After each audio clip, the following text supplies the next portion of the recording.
जलन।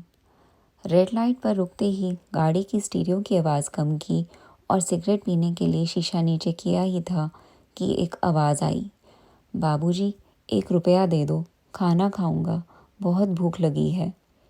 लगभग 15 रुपए की सिगरेट हाथ में पकड़े हुए बहुत उम्दा और तलब के मूड में मैं उसे जलाने ही वाला था कि उस आवाज़ से भंग हुई अपनी नशे पूर्ति की तंद्रा से टूटने से कुछ चिड़चिड़ा सा गया अचानक, और एक बार को तो उसे झिड़क ही दिया। चल बे, आगे चल। फिर ध्यान आया कि भूखा होगा बेचारा, चलो कुछ दे ही देता हूँ।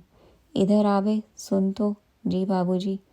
रुक, लेता जा। गाड़ी में इधर उधर पड़े पैसे ढूंढने लगा मैं। नोटों पर नज़र आई।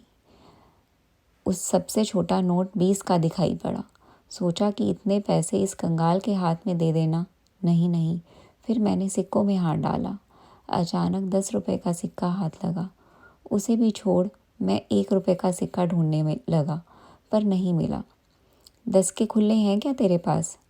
जी बाबूजी, हो जाएगा। ला 9 रुपए वापस कर जल्दी। उसने 9 रुपए के सिक्के गिन गिन कर मुझे थमा दिए। इतने में ही सिग्नल ग्रीन हो गया।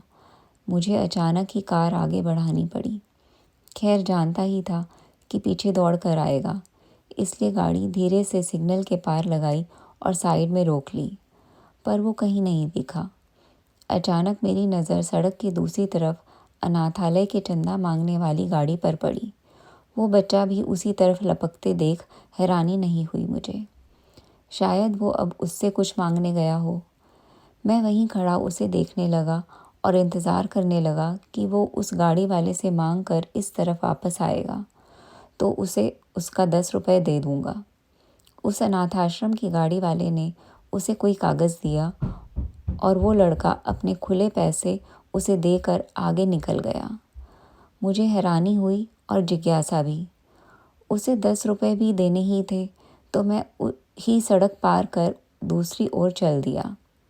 ओ लड़के, सुन तो। अबे ओ। नहीं सुना उसने। ट्रैफिक के शोर में आगे निकल गया। इतने में मैं उस अनाथालय की गाड़ी तक पहुंच गया।